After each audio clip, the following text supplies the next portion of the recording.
سی چیز, ایک چھوٹی سی روحانیت کا وظیفہ, یہ پوری زندگی بھر آپ کو فائدہ دے گا. یہ ایک ایسا عمل ہے جو صرف ایک بار آپ جمعے کے دن صرف 5 منٹ کا وقت نکال لیں, تھوڑا سا وقت نکال لیں, اس کو پڑھ لیں سچے دل سے. اس کو پڑھنے سے کیا ہوگا, ایسی ایسی جگہ سے آپ کے کام بنیں گے, ایسی ایسی پریشانیاں مشکلات آپ کی دور ہوں گی, آپ سوچ بھی نہیں سکتے.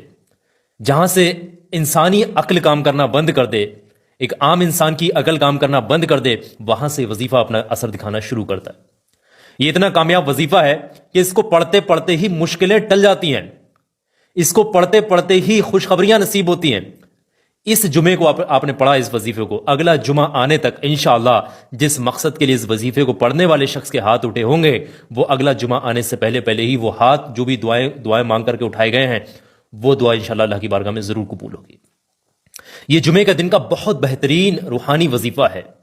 اس کو اپنے ہی تک سیمت مت رکھنا, آگے بھی شیئر کر دینا. کسی بھی مشکل میں پھنسا ہوا انسان اس وظیفے کو پڑھے, مشکل سے باہر آ جائے گا. کسی بھی تنگ دستی میں ہے, کسی بھی طریقے کی محتاجی ہے, یا پھر خیر و برکت نہیں, ایسے معاملات ہیں, تو وہ وظیفہ پڑھے, ساری پریشانیاں دور ہو جائیں گی. یہ وظیفہ آل حاجت بھی کہا جاتا ہے, وظیفہ فار آل حاجت, وظیفہ آف فرائیڈے, یعنی جمعے کے دن کا یہ وظیفہ ہے. وظیفہ آف فرائیڈے فار آل حاجت, یعنی کہ جمعے کے دن کا ہر حاجت, ہر مقصد کے پورا ہونے کے لیے یہ وظیفہ ہے. بہت جلدی سے اس وظیفے کو پڑھنے کا طریقہ سمجھ لیں. دیکھیں, جمعے کے دن ہر انسان تک شیئر کرنا, اس کو اپنے تک سیمت مت رکھنا.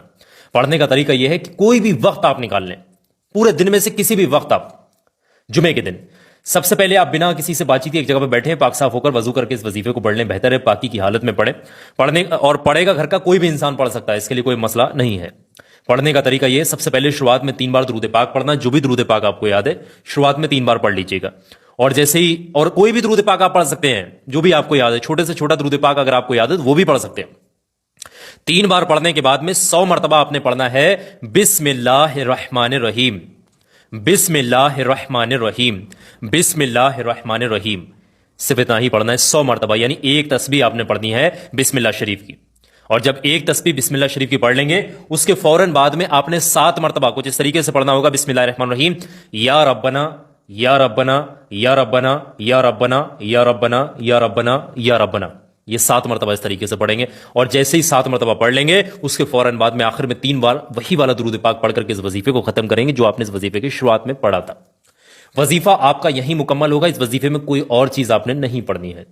جو ترتیب, جتنی تعداد ہے, اس چیز کا خیال رکھنا ہے, کمبڑ نہیں کرنا ہے. جو بتائی گئی ہے چیز وہ اتنا پڑھنا ہی پڑھنا ہے. جیسے ہی وظیفہ مکمل ہو, اللہ سے گڑ گڑا کر سچے دل سے آپ کسی بھی مقصد کے لیے ہاتھ اٹھائیں گے, وہ مقصد اللہ کی بارگاہ میں فوراً قبول ہو جائے گا.